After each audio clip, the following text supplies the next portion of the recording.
Buen día niños, hoy es el jueves 8 de julio de 2021 y vamos a dar el dictado número 19.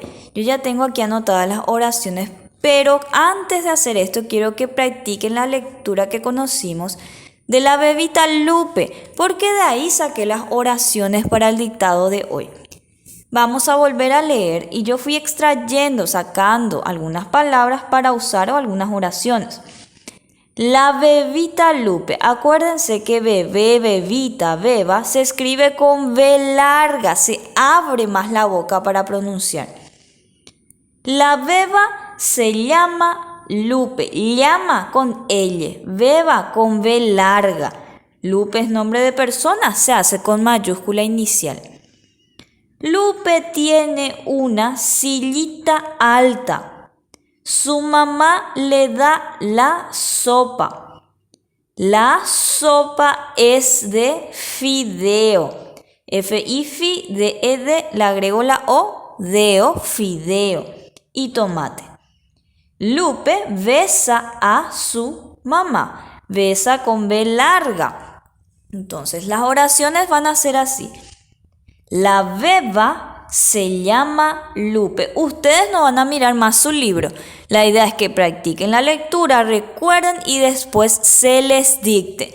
Número 1 entonces. La beba, yo ya escribí acá, la beba se llama Lupe. Ustedes van a hacer dictado de esto sin mirar. Primero leen y después ya van haciendo. El número 2 va a ser: la sopa es de fideo, fideo que ya practicamos. Número 2, la sopa es de fideo. Y el número 3, Lupe besa con B larga a su mamá. Besa es la palabra que estaban aprendiendo, que es con B larga. Y entonces, número 3, Lupe besa a su mamá.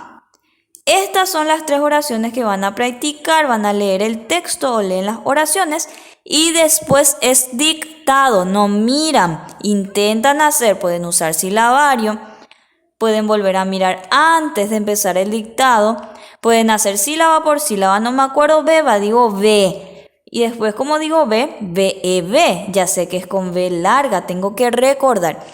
Hay palabras que tenemos que recordar, hacer memoria de con qué se escribe. Es con B larga. Besa es con B larga también. Entonces estas 3 oraciones van a practicar y se hace el dictado hasta ahí.